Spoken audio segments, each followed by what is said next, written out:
എല്ലാ പ്രിയ സുഹൃത്തുക്കൾക്കും MRC ഇലക്ട്രോണിക്സിന്റെ പുതിയൊരു വീഡിയോയിലേക്ക് സ്വാഗതം. ഇന്ന് നമ്മൾ നോക്കാൻ പോകുന്നത് ഒരു കൊറിയറാണ്.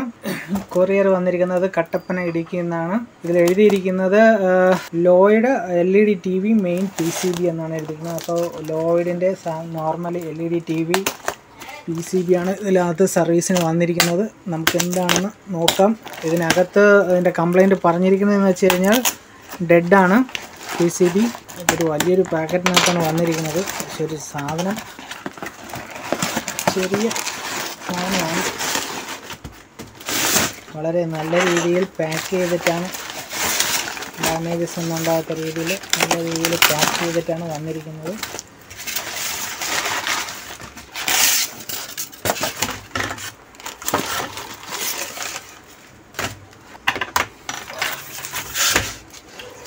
ഓക്കെ, അപ്പോൾ ഇതാണ് ഇതിനകത്ത് വന്നിരിക്കുന്ന PCB. Wifi card, front switch fan ഒക്കെ എല്ലാം ഉണ്ട്. നമുക്കതൊക്കെ ഒന്ന് കണക്ഷൻ കൊടുത്തിട്ട് ഒന്ന് ഓൺ ചെയ്ത് നോക്കാം. പവർ കൊടുക്കാൻ നമുക്ക് ആദ്യം ഒരു പവർ കോഡ് കീഴിലെടുത്തിട്ടുണ്ട്.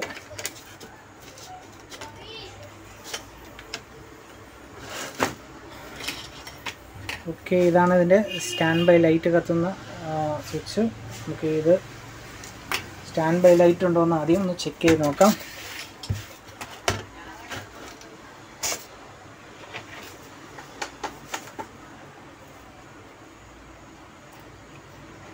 സീരിയലിലാണ് ഞാൻ കണക്ഷൻ കൊടുത്തത്. സീരിയൽ കണക്ഷൻ കൊടുത്തപ്പോഴത്തേക്കും ആ സീരിയൽ ബൾബ് കത്തിയിട്ട് അണഞ്ഞിട്ടുണ്ട്. പക്ഷേ ഇതിനകത്ത് ലൈറ്റിംഗ് ഒന്നും ഇല്ല, സ്റ്റാൻഡ് ബൈ ലൈറ്റും കാര്യങ്ങളൊന്നുമില്ല. ആദ്യം നമുക്ക് ഇതിനകത്തുള്ള വോൾട്ടേജ് കാര്യങ്ങളൊക്കെ വരുന്നുണ്ടോ ഇല്ലയെന്ന് ആദ്യം ചെക്ക് ചെയ്യാം. കറക്റ്റ് എല്ലാ വോൾട്ടേജും ഉണ്ടോ ഇല്ലയെന്ന് ഒന്ന് ചെക്ക് ചെയ്ത് നോക്കാം. ഞാൻ ബ്ലാക്ക് ബ്രോബ് ഗ്രൗണ്ട് വെച്ചിട്ടുണ്ട്. ഇവിടെ നമുക്കിവിടെ 12 വോൾട്ട് വരേണ്ടടുത്ത് 2 വോൾട്ട്. ഇവിടെ ഹൈ വോൾട്ടേജ് വരേണ്ടതാണ്. ബാക്ക് ലൈറ്റ് സെക്ഷനിൽ വോൾട്ടേജ് കൂടുതൽ വരണം. അപ്പോൾ അവിടെ വോൾട്ടേജ് ഒന്നും തന്നെ ഇല്ല, വോൾട്ടേജ് കുറവാണ്. ചൂടാവുന്നുണ്ടോ? നമുക്കിപ്പോൾ ഇവിടെ കൃത്യമായിട്ടുള്ള വോൾട്ടേജ് വരുന്നില്ല. നമുക്കിവിടെ 12 വോൾട്ടാണ് ഇതിന് ഈ ഒരു ബോർഡ് വർക്ക് ചെയ്യാൻ വേണ്ടിയിട്ട് വരുന്ന ആദ്യത്തെ മെയിൻ വോൾട്ടേജ്. ഈ 12 വോൾട്ട് വന്നിട്ടാണ് പിന്നെ അതിനെ 5 ആയിട്ട് കൺവേർട്ട് ചെയ്യും. ഇതിന് ബക്ക് കൺവേർട്ടേഴ്സ് ഉണ്ട്. 1 2 3 4 5 ബക്ക് കൺവേർട്ടേഴ്സ് ഉണ്ട്. ഈ ബക്ക് കൺവേർട്ടേഴ്സ് ഈ ഒരു പ്രോസസ്സർ വർക്ക് ചെയ്യാനും ഇതിൻ്റെ റാം മറ്റു കാര്യങ്ങളൊക്കെ വർക്ക് ചെയ്യാൻ വേണ്ടിയിട്ട് ഈ ബക്ക് കൺവേർട്ടേഴ്സ് വഴി വോൾട്ടേജ് ഡ്രോപ്പ് ചെയ്തിട്ടാണ് ഇത് ഉപയോഗിക്കുന്നത്. നമുക്കിവിടെ 12 വോൾട്ട് കറക്റ്റായിട്ട് വരണം. ആദ്യം നമുക്ക് ഈ ഡയോഡിൽ എന്തെങ്കിലും ഷോർട്ടിങ് ഉണ്ടോ എന്ന് ആദ്യം ചെക്ക് ചെയ്യാം. ഇവിടെ ഷോർട്ടിങ് ഇല്ല. അപ്പോൾ ഈ ബോർഡെന്ന് പറയുന്നത് ഒരു സ്മാർട്ട് TV ബോർഡാണ്. ലോയ്ഡിൻ്റെ സ്മാർട്ട് TV ബോർഡാണിത്. അപ്പോൾ അതുകൊണ്ടിട്ടാണ് ഇതിന് പ്രത്യേകം സ്റ്റോറേജ് വന്നിട്ടുള്ളത്. ഇതിൻ്റെ മെമ്മറി വരുന്നത് ഇത് റാം, ഇത് 512 റാമാണ് ഇതിനകത്ത് വരുന്നത്. അപ്പോൾ നമുക്ക് ഈ ഒരു മെയിൻ നമ്മുടെ ബോർഡ് വർക്ക് ചെയ്യാനുള്ള 12 വോൾട്ടിൽ നമുക്ക് കിട്ടുന്നത് 2.2 2.1 ഇങ്ങനെ ഫ്ലക്ച്വേറ്റഡ് ആയിട്ട് നിൽക്കുന്ന ഒരു സപ്ലൈയാണ് നമുക്കിപ്പോൾ കിട്ടിക്കൊണ്ടിരിക്കുന്നത്. നമുക്ക് അത് പാടില്ല. നമുക്കിവിടെ കറക്റ്റ് 12 വോൾട്ട് ഈ ഒരു ഡയോഡിൽ കിട്ടണം. ഇതൊരു ഡയോഡാണ്. ഇത് നമ്മുടെ ബാക്ക് ലൈറ്റ് ഇൻവെർട്ടറിന് വേണ്ടിയിട്ടുള്ള സപ്ലൈ ആണ്. അപ്പോൾ അതിൻ്റെ 2 ഡയോഡ്. ഈ ഡയോഡ് ചെക്ക് ചെയ്തപ്പോഴും ഈ ഡയോഡ് ചെക്ക് ചെയ്തപ്പോഴും ഷോർട്ടിങ്ങോ കാര്യങ്ങളോ ഒന്നുമില്ല. ഇനി വരുന്നത് ഈ ഒരു ഫ്ലക്ച്വേഷനാണ്. അതായത് വോൾട്ടേജ് കയറി വരുന്നില്ല, ഫ്ലക്ച്വേറ്റഡ് ആയിരിക്കുന്നത്. അപ്പോൾ അത് ഈ പവർ സപ്ലൈ ആയിട്ട് റിലേറ്റഡ് ആയിട്ടുള്ള പ്രോബ്ലമാണ്. അപ്പോൾ അതെന്തുകൊണ്ടൊക്കെ സംഭവിക്കുകയെന്ന് വെച്ച് കഴിഞ്ഞാൽ, അതായത് ഈ ഒരു സെക്കൻഡറി സൈഡിൽ നമുക്ക് ഇവിടെ എന്തെങ്കിലും ഷോർട്ടിങ്ങോ കാര്യങ്ങളോ ഉണ്ടെങ്കിൽ ഇത് ഡൗൺ ആവുകയും ഈ ഒരു ഫ്ലക്ച്വേഷൻ വരാനും സാധ്യതയുണ്ട്. അതേ കണക്ക് തന്നെ ഈ ഒരു ഇൻവെർട്ടർ സെക്ഷനിലും ഇത് കണക്ക് ഷോർട്ടിങ്ങോ കാര്യങ്ങളോ ഉണ്ടെങ്കിലും എന്ന് വെച്ച് കഴിഞ്ഞാൽ മെയിൻ ഡയോഡ് അല്ലാത്ത ഷോർട്ടിങ്ങോ വരികയാണെന്നുണ്ടെങ്കിലും ഇത് കണക്ക് വോൾട്ടേജ് ഡ്രോപ്പ് ആവുകയും ഇത് കണക്ക് ഫ്ലക്ച്വേഷനായിട്ട് നിൽക്കും. പിന്നെ വരുന്നത് ഈ ഒരു ഒപ്റ്റോ കപ്ലറാണ്. ഈ ഒപ്റ്റോ കപ്ലർ കംപ്ലൈൻ്റ് ഉണ്ടെങ്കിലും ഇത് കണക്ക് ഫ്ലക്ച്വേറ്റായിട്ട് നിൽക്കും. പിന്നെ വരുന്നത് ഇവിടെ നമ്മുടെ പ്രൈമറിയിലെ ഈ മോസ്ഫെറ്റ്, അതാണ് മെയിൻ മോസ്ഫെറ്റ്. ഇത് ഈ ഒരു ചോപ്പർ ഡ്രൈവ് ചെയ്യുന്ന മോസ്ഫെറ്റ്. ഈ മോസ്ഫെറ്റ് ഡ്രൈവ് ചെയ്യുന്ന ഒരു ചെറിയ 6 കാലിൻ്റെ ഒരു IC ഉണ്ടാവും. ഈ ഒരു IC കംപ്ലൈൻ്റ് ഉണ്ടെങ്കിലും ഇതേ കണക്ക് ഫ്ലക്ച്വേഷനായിട്ട് നിൽക്കും. പിന്നെ വരുന്നത് നമ്മുടെ പ്രൈമറി സൈഡിൽ ഒരു പവർ സപ്ലൈ ഉണ്ടാകും ഈ ഒരു ഐ സി വർക്ക് ചെയ്യാൻ വേണ്ടിയിട്ട്. അതിൻ്റെ കപ്പാസിറ്ററും ഡയോഡുമാണ് ഇത് രണ്ടും. ഈ രണ്ട് കാര്യങ്ങളിലും കംപ്ലൈൻ്റ് ഉണ്ടെങ്കിലും ഈ ഡയോഡിലും അതല്ലെന്നുണ്ടെങ്കിൽ ഈ ഒരു കപ്പാസിറ്റർ വീക്കായിരുന്നാലും ഇതേ കണക്ക് ഫ്ലക്ച്വേറ്റായിട്ട് വോൾട്ടേജ് നിൽക്കും. പിന്നെ വരുന്നത് ഫീഡ്ബാക്കാണ്. ഈ ഫീഡ്ബാക്ക് സർക്യൂട്ടാണ് ഇത്. ഈ ഫീഡ്ബാക്ക് സർക്യൂട്ടിൽ ഇത് ചെറിയ നമുക്ക് കാണാൻ പോലും പറ്റാത്ത ചെറിയ കമ്പോണൻസുകളാണ് ഇരിക്കുന്നത്. ഈ ഒരു ചെറിയ കമ്പോണൻസിൻ്റെ വാല്യൂ ചേഞ്ച് ആവുകയോ അല്ലാന്നുണ്ടെങ്കിൽ ഇവിടെ വരുന്ന ഈ ഒരു ട്രാൻസിസ്റ്റർ കംപ്ലൈൻ്റ് ആവുകയോ ചെയ്ത് കഴിഞ്ഞാലും നമുക്കിവിടെ ഈ രീതിയിലുള്ള ഫ്ലക്ച്വേഷൻ ഉണ്ടാവും. കാര്യം എന്ന് വെച്ചാൽ കറക്റ്റ് ഫീഡ്ബാക്ക് കിട്ടിക്കഴിഞ്ഞാൽ മാത്രമേ ഈ ഒരു പവർ സപ്ലൈ കറക്റ്റായിട്ട് വർക്ക് ചെയ്യത്തുള്ളൂ. അപ്പോൾ നമുക്ക് ഈ ഒരു മെയിൻ പ്രൈമറി സൈഡിലുള്ള വോൾട്ടേജ് അതിനകത്ത് ഷോർട്ടിങ് ഉണ്ടാകാൻ സാധ്യതയില്ല. ഷോർട്ടിങ് ഉണ്ടെങ്കിൽ ഒരിക്കലും ഈ ഫ്ലക്ച്വേഷൻ വരത്തില്ല. അപ്പോൾ ഇതിനകത്ത് ഈ കപ്പാസിറ്റർ എല്ലാം ഓക്കെ ആണോ, ഈ ഒരു ഒപ്റ്റോ കപ്ലർ എല്ലാം ഓക്കെ ആണോ എന്ന് ചെക്ക് ചെയ്ത് നോക്കാം. അപ്പോൾ അതിന് വേണ്ടിയിട്ട് മൾട്ടിമീറ്റർ നമ്മൾ മൾട്ടിമീറ്റർ ഡയോഡ് മോഡിലിടുക. ആദ്യം നമുക്ക് ഈ ഒരു ഒപ്റ്റോ കപ്ലർ ചെക്ക് ചെയ്ത് നോക്കാം. 640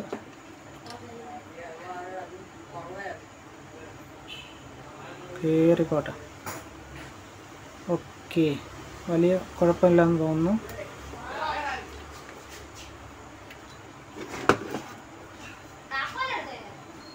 ഇനി വരുന്ന പ്രൈമറി സൈഡാണ് ചെക്ക് ചെയ്യുന്നത്. പ്രൈമറി സൈഡിലുള്ള ഒപ്റ്റോൻ്റെ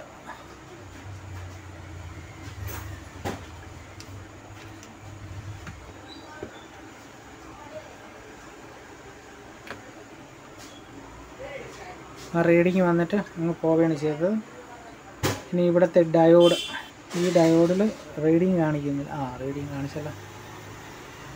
ഡയോഡിൽ കറക്റ്റായിട്ട് റീഡിങ് കാണിച്ചിട്ടുണ്ട്. അതാണ് പിന്നെ തിരിച്ചും കൂടെ നോക്കാം ലീക്കേജ് എല്ലാം ഉണ്ടാകും. അപ്പോൾ അത് ലീക്കേജ് ഒന്നുമില്ല. ഇനി ഈ ഒരു ഐ സി ആണ്. ഈ ഐ സി ചെക്ക് ചെയ്യണമെന്നുണ്ടെങ്കിൽ നമുക്ക് പവർ കൊടുത്തിട്ട് ഇതിൻ്റെ VCC സപ്ലൈ കറക്റ്റായിട്ട് നിൽക്കുന്നുണ്ടോയെന്ന് നോക്കണം. പിന്നെ വരുന്നത് ഈ ഒരു ഫീഡ്ബാക്ക് സർക്യൂട്ടാണ്. പക്ഷേ അത് നമുക്ക് കാണാൻ പറ്റില്ല, ഭയങ്കര മൈന്യൂട്ടായിട്ടുള്ള കാര്യമാണ്. നമുക്ക് മൈക്രോസ്കോപ്പിലൂടെ നോക്കാം. ഓക്കെ, അപ്പോൾ ഞാനത് മൈക്രോസ്കോപ്പിൽ വെച്ചിട്ടുണ്ട്. നമുക്ക് ഇവിടുത്തെ, അതായത് ഈ ഫീഡ്ബാക്കിൽ വരുന്ന റെസിസ്റ്റൻസിൻ്റെ വാല്യൂസ് ഒന്ന് അളന്ന് നോക്കാം. ഓക്കെ, അത് ഓംസ് മോഡല്ല, ഡസർ മോഡായിരുന്നു കിടന്നത്.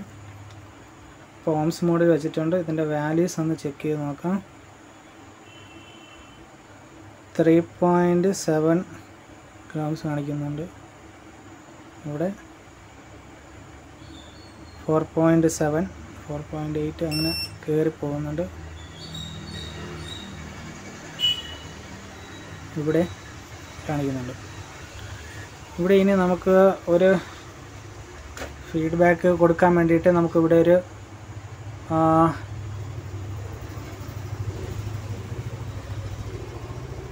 BR431 എന്നും പറഞ്ഞിട്ടുള്ള ഒരു ട്രാൻസിസ്റ്റർ. പക്ഷേ ഇത് ട്രാൻസിസ്റ്റർ അല്ല. ഇതിൻ്റെ യഥാർത്ഥത്തിൽ ഇതിന് എന്താണ് പറയുന്നതെന്ന് വെച്ച് കഴിഞ്ഞാൽ ഷണ്ട് വോൾട്ടേജ് റെഗുലേറ്റർ എന്നാണ് ഇതിന് പറയുന്നത്. ഇതിനകത്ത് തന്നെ ഒരു IC മറ്റു കാര്യങ്ങളെല്ലാം ഉള്ള ഷണ്ട് വോൾട്ടേജ് റെഗുലേറ്റർ എന്നാണ് ഇതിന് പറയുന്നത്. ഓക്കെ, അപ്പോൾ അതിൻ്റെ ആനോഡ്, കാഥോഡ്, റെഫറൻസ് ഇങ്ങനെ 3 വോൾട്ടേജ് ഉണ്ടാവും. ഓക്കെ, അത് നമുക്ക് ഡയോഡ് മോഡിൽ ചെക്ക് ചെയ്ത് നോക്കാം. ഡയോഡ് മോഡിൽ ചെക്ക് ചെയ്യാൻ പറ്റുള്ളൂ. അപ്പോൾ മൾട്ടിമീറ്റർ ഞാനിപ്പോൾ ഡയോഡ് മോഡിലാക്കിയിട്ടുണ്ട്.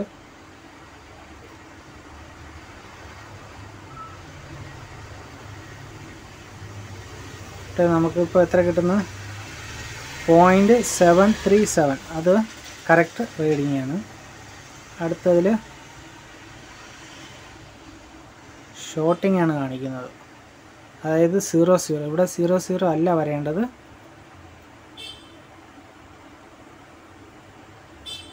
പൊളാരിറ്റി തിരിച്ച് നോക്കിയിട്ടും 00 ആണ് വരുന്നത്.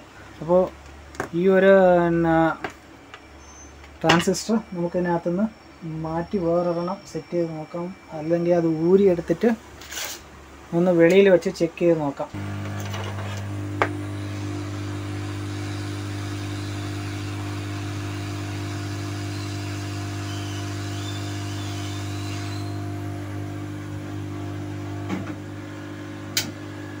അത് ഊരിയെടുത്തിട്ടുണ്ട്. ഇനി ആ പാഡ്, അത് ഇരുന്ന പാഡിൽ ഒന്നും കൂടെ നമുക്ക് ചെക്ക് ചെയ്ത് നോക്കാം ആ ഷോർട്ടിങ് ഇപ്പോഴും ഉണ്ടോ എന്ന്. ഇപ്പോൾ അവിടെ 1.58 കാണിക്കുന്നുണ്ട്. ഇതാണ് നമ്മൾ ഊരിയെടുത്തിരിക്കുന്ന ആ ഒരു ട്രാൻസിസ്റ്റർ.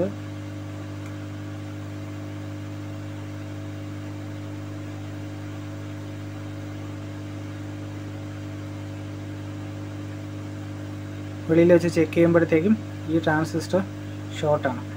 അപ്പോൾ ഇതിന് പകരം നമുക്ക് വേറൊരെണ്ണം സെറ്റ് ചെയ്യാം.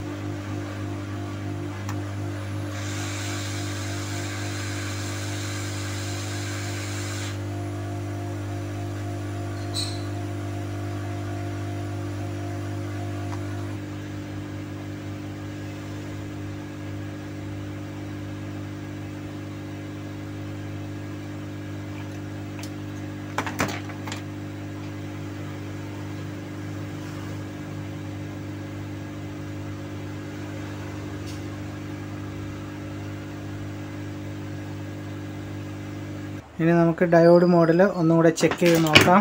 ഇപ്പോൾ നമുക്ക് 526 കിട്ടുന്നുണ്ട്. ഇനി തിരിച്ചിട്ട് ഒന്നുകൂടെ നോക്കാം.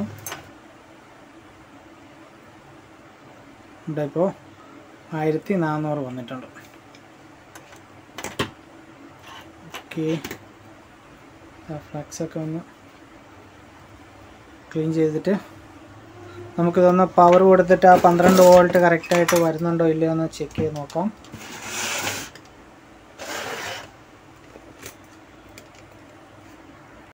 അപ്പോൾ ഞാൻ ഒന്ന് പവർ കൊടുക്കുകയാണ്. പവർ കൊടുത്തിട്ട് നമുക്കൊന്നുകൂടെ നോക്കാം. ഇപ്പോൾ ഇവിടെ സ്റ്റാൻഡ് ബൈ ലൈറ്റ് വന്നു, പവർ ഓൺ ആയിട്ടുണ്ട്. ഇനി ആ വോൾട്ടേജ് കാര്യങ്ങളൊക്കെ ഒന്ന് ചെക്ക് ചെയ്ത് നോക്കാം. അപ്പോൾ ഞാൻ ബ്ലാക്ക് പ്രോബ് ഗ്രൗണ്ടിൽ വയ്ക്കുകയാണ്. ഇവിടെ നമുക്ക് 11.98 വരുന്നുണ്ട്.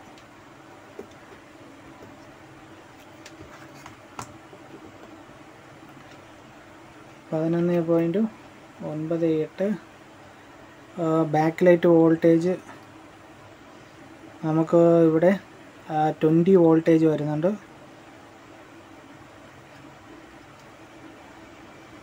ഇത് 27 ബൂസ്റ്റപ്പ് ചെയ്തിട്ട് ഡൗൺ ആയി പോകുന്നതാണ്. ഇനി നമുക്ക് ചെക്ക് ചെയ്യാനുള്ളത് നമ്മൾ ഡിസ്പ്ലേയിലുള്ള വോൾട്ടേജ്. ഇത് ഈ ഒരു ബോർഡിൽ ടീകോൺ ബോർഡ് ഇല്ലാത്ത, ഇത് ഡയറക്റ്റ് LVDS വരുന്ന ഒരു ടൈപ്പ് ബോർഡാണിത്. സാധാരണ നമുക്ക് പാനലിൽ തന്നെ ആയിരിക്കും ഇതിൻ്റെ ടൈമിംഗ് കൺട്രോളിങ് സെക്ഷൻ വരുന്നത്, ബക്കൺ DC to DC converter section എല്ലാം വരുന്നത് പാനലിൻ്റെ ഉള്ള സ്കെയിലർ ബോർഡിൽ അല്ലെങ്കിൽ സെപ്പറേറ്റ് ടീകോൺ ബോർഡിലായിരിക്കും. പക്ഷേ ഇതിനങ്ങനെയല്ല. ഈ ഒരു ബോർഡിൽ തന്നെയാണ് ഇതിൻ്റെ DC to DC converter section വരുന്നത്. ഈ ഒരു മെയിൻ ICക്കുള്ളിൽ തന്നെയാണ് അതിൻ്റെ ടൈമിംഗ് കൺട്രോൾ എല്ലാം പോകുന്നത്. അപ്പോൾ നമുക്കിവിടെ ഈ DC to DC ICയിൽ വോൾട്ടേജ് ചെക്ക് ചെയ്ത് നോക്കാം. അവിടെ VG,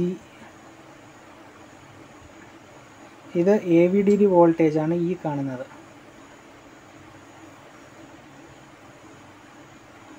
AVDD വോൾട്ടേജ് ഉണ്ട്. ഇത് HAVDD വോൾട്ടേജ്. ഓക്കെ, അപ്പോൾ നമുക്ക് ഇതിലുള്ള മിക്ക വോൾട്ടേജുകളും റെഗുലേറ്റ് ചെയ്യുന്നുണ്ട്. അപ്പോൾ ഡിസ്പ്ലേ ഇതിൽ ഓണാണ്. ഡിസ്പ്ലേ ഓണായിട്ടുണ്ട്. ഡിസ്പ്ലേ ഓണാവുന്നത് കൊണ്ടിട്ടാണ് ഈ വോൾട്ടേജ് എല്ലാം വരുന്നത്. ഓക്കെ, അപ്പോൾ ഇതിൻ്റെ പ്രോബ്ലം ഇത്രയേ ഉണ്ടായിരുന്നുള്ളൂ. ഈ ഒരു ഫീഡ്ബാക്കിൽ വരുന്ന shunt voltage regulator IC complaint ആയി പോയിരുന്നു. അത് ചെക്ക് ചെയ്ത് അത് മാറ്റി. ഇപ്പോൾ നമുക്കിവിടെ ഈ ഒരു ബോർഡ് തിരിച്ച് വർക്കിങ്ങിലോട്ട് വന്നിട്ടുണ്ട്.